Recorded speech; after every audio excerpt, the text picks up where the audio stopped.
this happens also in a person that uses sign language. The same happens. Okay? So, for example, in this image, you can see a person that uses sign language. So this is the correct form for saying this word. You arrived in Jerusalem and stayed there. Excuse me, Professor. I think the projector is on. Oh, sorry.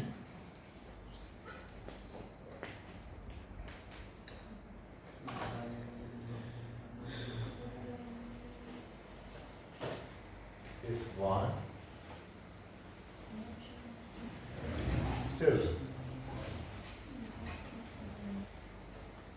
So these are deaf guys that cannot talk, so they use sign language. This one, he wants to say this word. You arrived in Jerusalem and stayed there. So let's see, 3 of these words: arrive, stay there. Arrive, stay there. So you can see the sign. This one and this, okay? So if you see from top, you'll see that the direction of this movement for these words is same, okay? To the right side. So you arrive, you stay, and there, right? So, but if there is a damage on the left side of the brain, so in this person, he will say, arrive, stay, there. The direction is changing, right? So for this person, these signs are not meaningful. So it's similar to aphasia. So aphasia also happens in people that use sign language if there is damage to the left side of the brain. But we always talk about left side. How can we show this by experimental studies? How can we show this that left brain is more important for language, right? So in this image you can see a person with a split brain. Split brain means the brain was cut in the corpus callosum. You know, corpus callosum provides a link between 2 hemispheres in the cortical region. So in the past, and maybe also currently, to limit the seizure activity go from one side of the brain to the other side, they cut the corpus callosum. So when a seizure activity starts from one side of the brain, it cannot go to the other side through the corpus callosum. So it remains on the same side. So symptoms will be limited. So we prevent the seizure from generalization, right? So this condition is called split brain. So there is no link between the left side of the brain and right side of the brain, right? So there is a screen here, so the person cannot see objects behind, right? So you put, for example, a small ball in the right hand and ask the person to say the name of the object, right? So when you put the object in the right hand, the person is able to tell the name, right? So you put it in the hand, the person cannot see the object, but they can feel it and tell you the name. So this is a marker, right? It's marker. But if you put objects in the left hand, what happens? The person cannot say the name. Okay? So how can we interpret this? When we put the object in the right hand, so receptors are activated here, they go to the BCML system on the same side, information goes up, crosses in the medulla, goes up and reaches the left brain. So information from right hand goes to the left brain. And the person is able to say the name. When you put it on the left side, information comes to the right brain. And this time, the patient cannot say the name, the same name. Okay? It goes to the other one.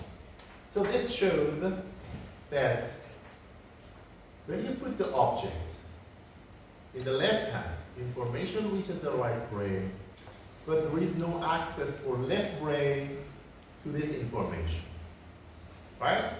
So this information cannot reach a language circuit on the left side of the brain. So the patient is not able to say the name.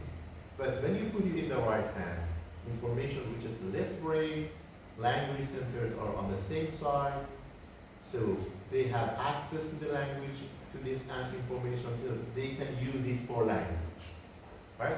So this shows that centers related to language are located on the left side of the brain.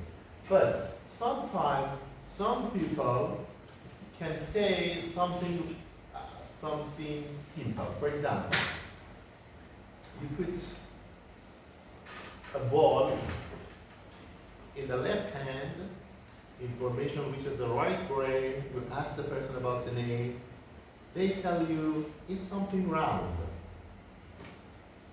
Instead of saying it's ball, they say it's something round.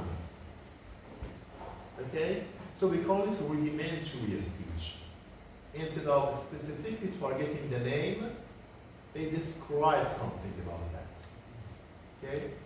Sometimes, in some people, this may happen. So based on this, we can say that the left hemisphere is mainly important for lexical and syntactical language. The meaning of the words, and order of the words.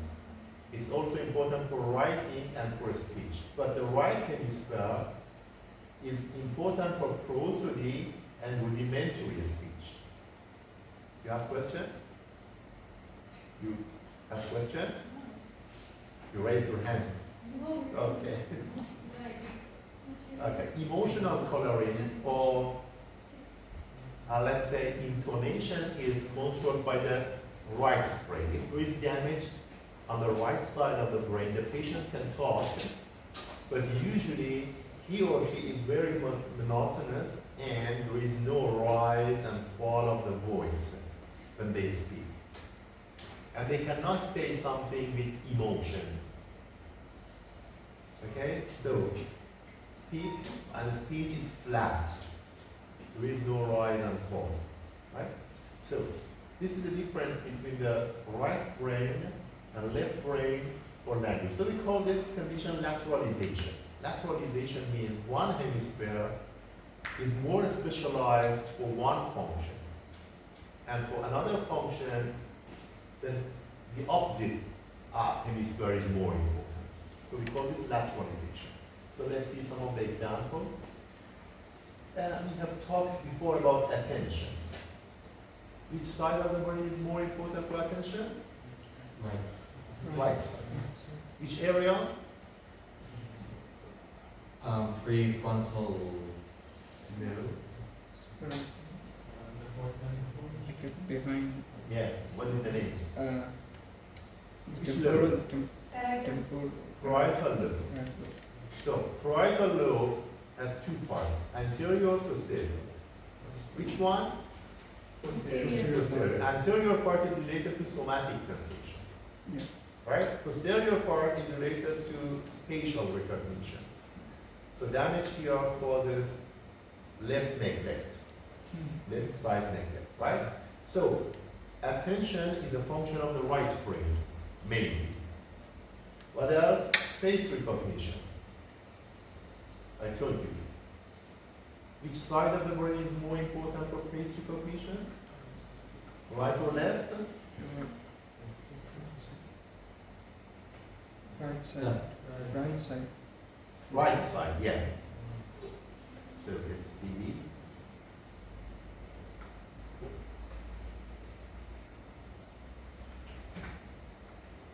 So here, right side of the brain is activated when we do a face recognition task, right? So right side is activated. So attention and face recognition depends on the right side. Language depends on the left side. some aspects on the left side, some aspects on the right side. For example, tone of the voice, intonation, depends on the right side. But vocabulary depends on the left side. Sensory motor for right-handed people depends on left side. So when you touch something with your right hand, it goes to the left side of the brain, so you can recognize anything. So you can see other examples here. For musical ability, we need right side of the brain. But for mathematical ability, we need left side. So we call this lateralization. Sometimes we use another word, dominance, or dominant hemisphere. When we say dominant hemisphere, we mean left side. Why? Because the most important function, or the most mental function of a human is language. Right? And which hemisphere is responsible for language? Left. So we call left side dominant hemisphere. Right? Actually, this is not a good description of the left side. It's better to use lateralization, but sometimes in some books they use dominance. So they say dominant hemisphere. When they say dominant hemisphere, it means left brain. But the thing is that in 95% of people, the left brain is important for language. In 5%, in the remaining 5% people, either right side is more important or both of the hemispheres. Right? So language, in 95% of people, left side of the brain is responsible for language. So dominant hemisphere in 90% of people, 95% of people is left. Now let's talk about learning and memory. So learning means to acquire information in order to alter behavior. So when we learn something, it should change our behavior. So it has it in the definition, right? So we acquire new information. When we keep it in our mind, so retention and storage means we have memory, right? Memory is stored in synapses. Remember from first session? I told you that. Yes. Synapse is important for memory. So how this happens? What is the mechanism? How we claim that memory depends on synapse. So imagine that you see a person for the first time. So you see the face. So a sequence of synapses are activated. Retina, information goes to the lateral geniculate body of the thalamus. From thalamus it goes to the occipital cortex, primary visual cortex. Then information processing goes on in the secondary visual cortex. So for face recognition, the information should reach the inferior temporal cortex, right? So it goes step by step in the temporal lobe to reach the inferior temporal cortex. So in this pathway, there may be several synapses, maybe more than 100 synapses, right? So when we see a face, this sequence of synapses are activated. Now, you see the face for the second time. Let's say tomorrow, okay? The day after. So the same sequence of synapses are activated. Then you see the face for the third time. Again, it's activated, the same sequence, right? So every time that you see that face, the same sequence of synapses are activated. So the synapse learns to increase the speed to pass the information from the synapse. We call this facilitation, right? So the synaptic strength increases. So when you see the face repeatedly, the synapses become facilitated and facilitated. So it reaches a stage that you don't need to see the face. You can close your eyes and imagine that face. When you think about that face, the same sequence of synapses are activated automatically. So the memory of this face was stored in synapses. In which form? In the form of facilitation. Right? The synapse can pass the information faster and with more ease. Right? So, previous neural activity altered synaptic strength. We call this memory trace. So memory trace means increasing the strength of the synapse. So, in terms of time and temporal aspect, memory can be short-term, intermediate long-term, or long-term. Right? Long-term memory has several types. You said that about face recognition, we have memory and the information goes faster through the neurons. Yes. Is that we recognize the face faster? Yes. So when we are dreaming, the same thing happens? Yeah. The same also happens. You are dreaming, and you can see that face in your dream. So the same synapses are activated. But this is activated automatically. Okay? There is no stimulation from outside. But during the REM, the brain is active. Actually, you don't decide about that. Your brain decides about that. Usually this is sometimes the process of conversion of short-term memory to long-term memory. So when you see something in your dream, usually, it's part of the process for consolidation, for making the memory more stable. And sometimes we see it in our dream spaces we didn't see in real life. So how does this happen? So you mean the brain makes the space? Yeah. Yeah, this may happen also. This is the ability of the brain. It can make everything. Okay? We don't know the mechanism, we don't know why. So you know that. So you know what's a unicorn, right? Okay. Do we have real unicorn? No, that's So we know the horse, we know the cow, okay? We combine some features of horse with some features of cow, and we made unicorn. Right? So this is the ability of our brain.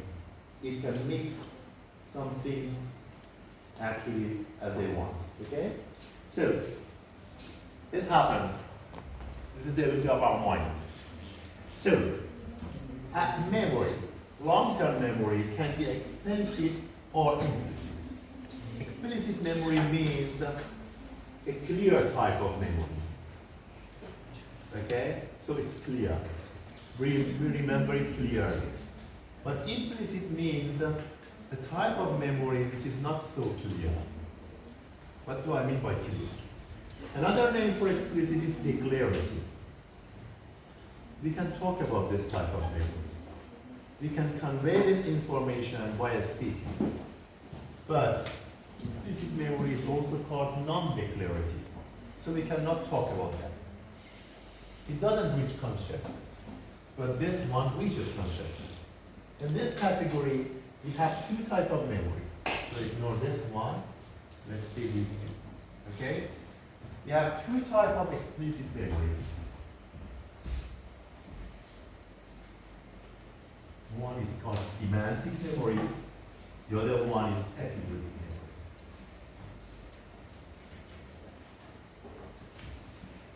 So, semantic or episodic. Semantic is a memory of words and meanings, facts, so memory of facts.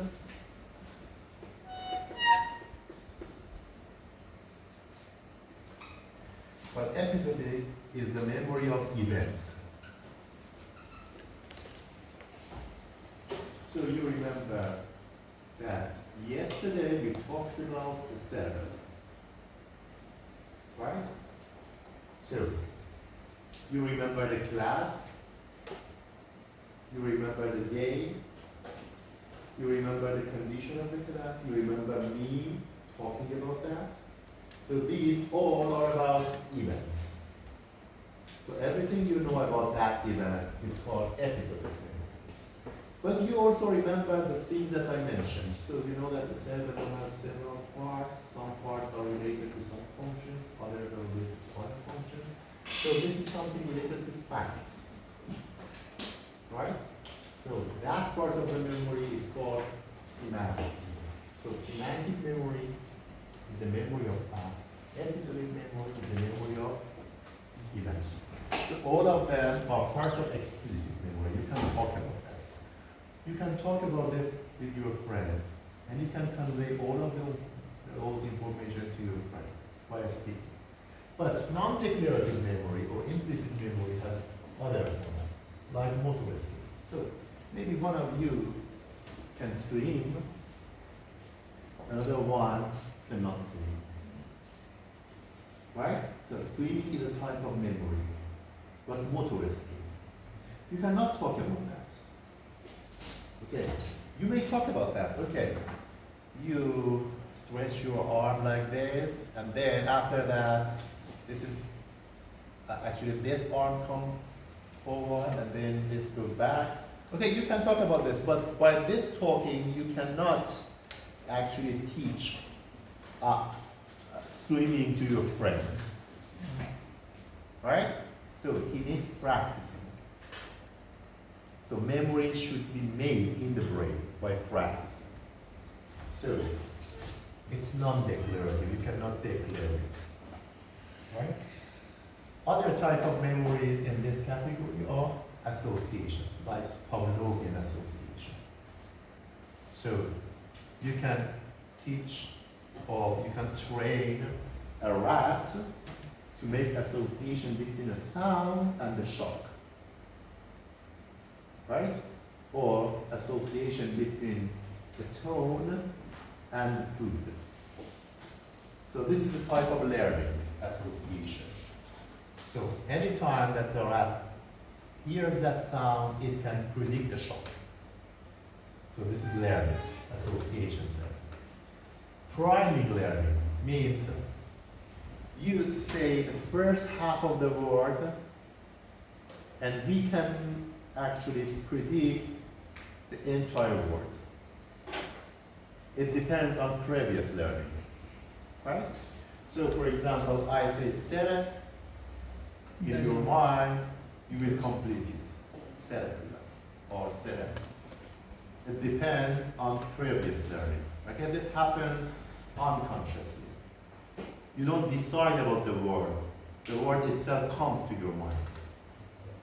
Right? So this is implicit memory. So what are the underlying mechanisms for memory?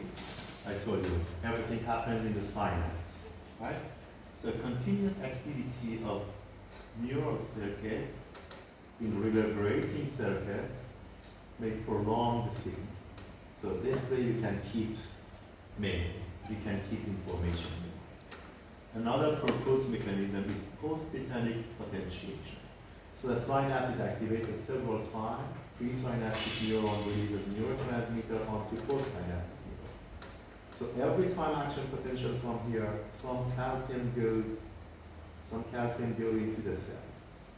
Calcium releases neurotransmitter. Right? Then the second action potential comes, more calcium enters. So by time and over time, calcium concentration increases and more neurotransmitter is released.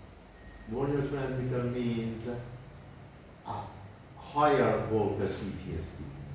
It means action potential happens sooner in the postsynaptic zone. So this way, this synapse is facilitated. It can pass the information faster, right, by accumulation of the calcium. So this is another proposed mechanism. And the third one is presynaptic facilitation or inhibition. We'll see them. Right? So let's see a mechanism for habituation. Habituation is a type of memory. So at first, when you're subjected to a specific stimulation, you may feel it or you may understand it or pay attention to that. But after repetition of this stimulation, you ignore that.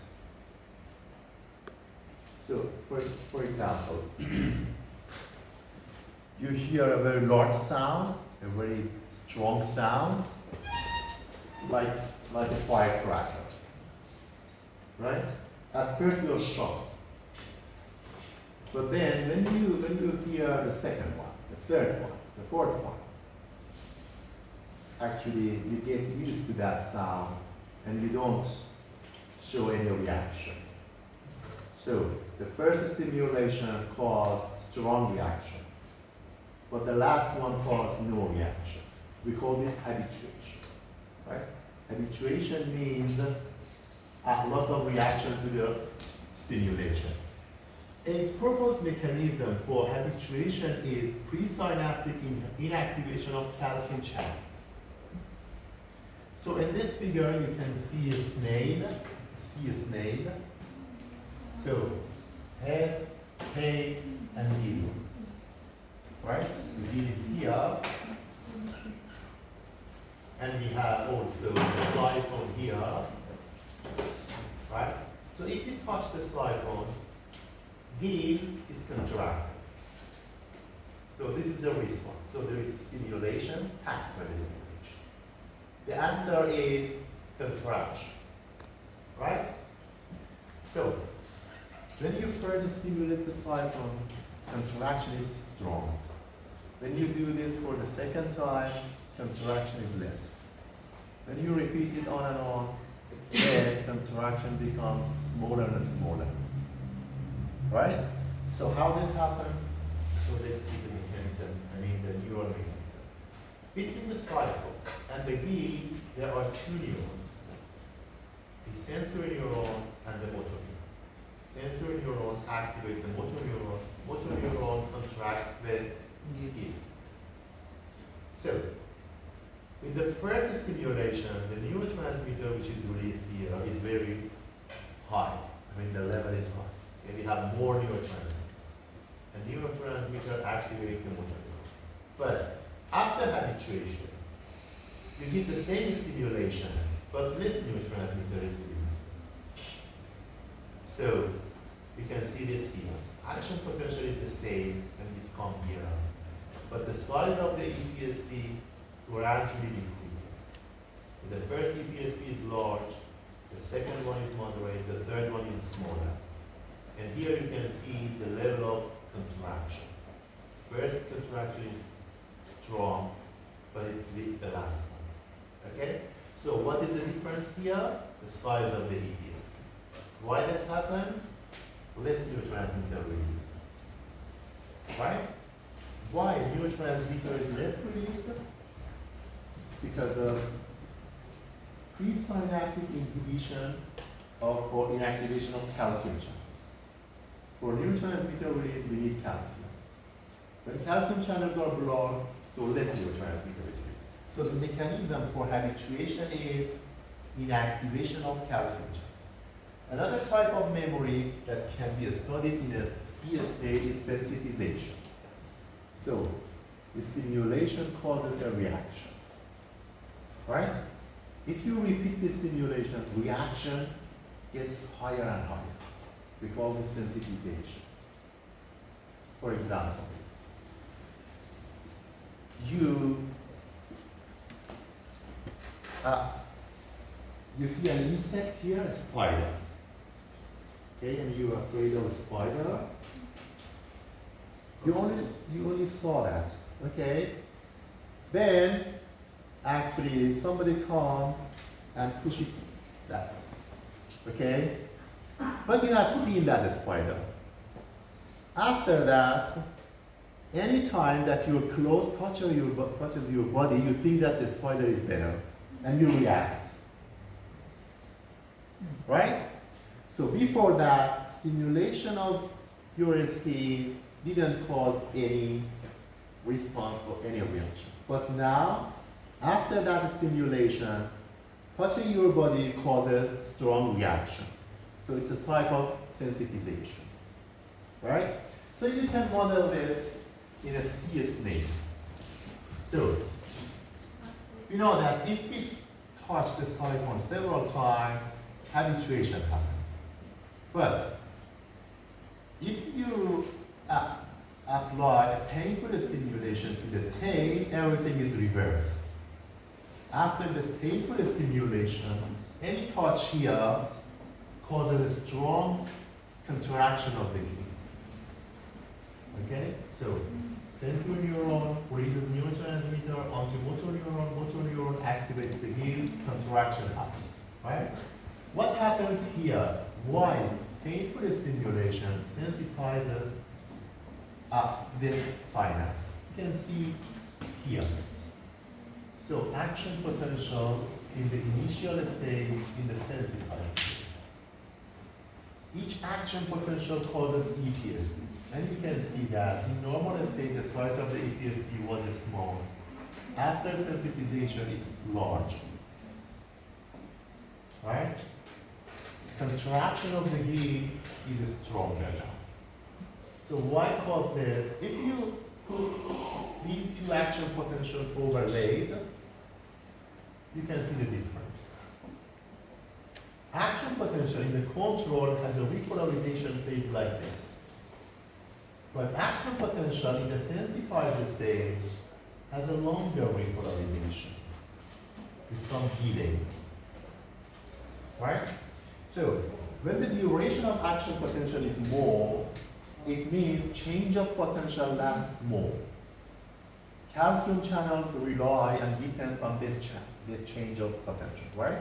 So, when we have longer action potential, it means calcium channels stay open more than usual. So more calcium enters, more neurotransmitter is released. Right? The size of the EPSP increases. And why the action potential is longer here? Why the duration is more here? So, inactivation of potassium channels. You know that the repolarization phase of action potential depends on potassium channels. When potassium channels remain open more, inactivation. When potassium channels are inactivated, it means potassium cannot go out easily. So potential remains high more than usual. Right? So because of this increased duration, more calcium enters, and more calcium means more release of neurotransmitter. So neurotransmitter is released here more than usual, and EPSP is higher, gill contraction is higher. What we have and how we have blockage of potassium channels. This is the last slide. No, we have one more, okay? So, how this happens? So let's see here. We have a neuron that facilitates this synapse, right?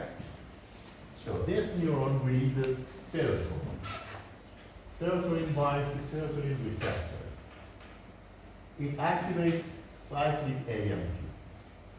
Cyclic AMP activates a protein called protein kinase A. This one is activated. It causes phosphorylation of potassium channels. This phosphorylation causes inactivation of the potassium channel. So it cannot open very soon. Right? So action potential duration increases, more calcium enters, more neurotransmitter is released, and the higher voltage action potential, high voltage EPSP is made in the postsynaptic cell. So all of this depends on serotonin released from the facilitating neurons. So this facilitating neurons release serotonin here, and this serotonin causes more neurotransmitter to be released from the presynaptic. So all of these were discovered by Eric Kandel. And he won a Nobel Prize only for this mechanisms. Because after these experiments, we started to know the mechanism of memory. Before this, we didn't know anything about the memory, molecular mechanisms of memory. So he studied on the snails, and snails are simple animals. But we can actually use the same principles for human brain. Okay? So after his work, we know a lot of things about memory. Okay, Eric Kandel, and you know that Eric Kandel has a book. This thing, okay? All about neuroscience. The best book about neuroscience. Right? Eric Kandel, Principles of Neuroscience. And the underlying mechanism of long-term memory. So, short-term memory depends on calcium entry. When more calcium coming, you have more release of neurotransmitter, and this causes facilitation of the synapse. But this is only for short time. How short-term memory can be converted to long-term memory? So long-term memory means the synapse should be active for a long time. Right? So in order to have longer time changes, we need structural changes, not functional changes. So the synapse is hypertrophied. I mean, the size of the synapse increases, release sites become more vesicles are made, more presynaptic terminals are made, and there are also changes in the number of spines on dendrites. So we will have more synapse, larger synapses with more vesicles and more neurotransmitters. So these are structural changes that can last for several years. Okay? So the mechanism of long-term memory is a structural change. The last one. Okay. Conversion of short-term memory to long-term memory depends on the hippocampus. Hippocampus is necessary for this. If we remove hippocampus from the brain, short-term memory cannot be converted to long-term memory. This was done before in a patient called Henry Molaison, HM. In Campbell book, in previous version, it was HM. But in new version, we know the name, Henry Molaison, because he died.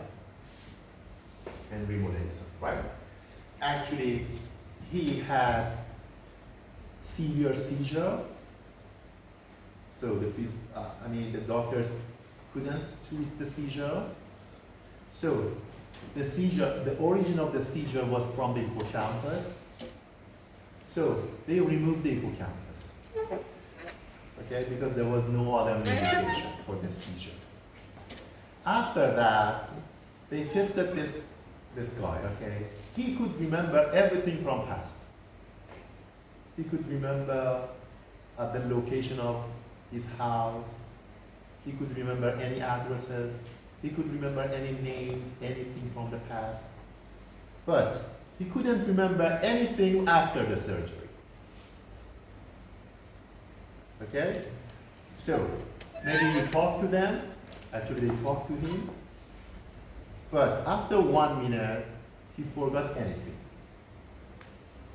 Okay? So this way they discovered that the hippocampus is important for conversion of short-term memory to long-term memory.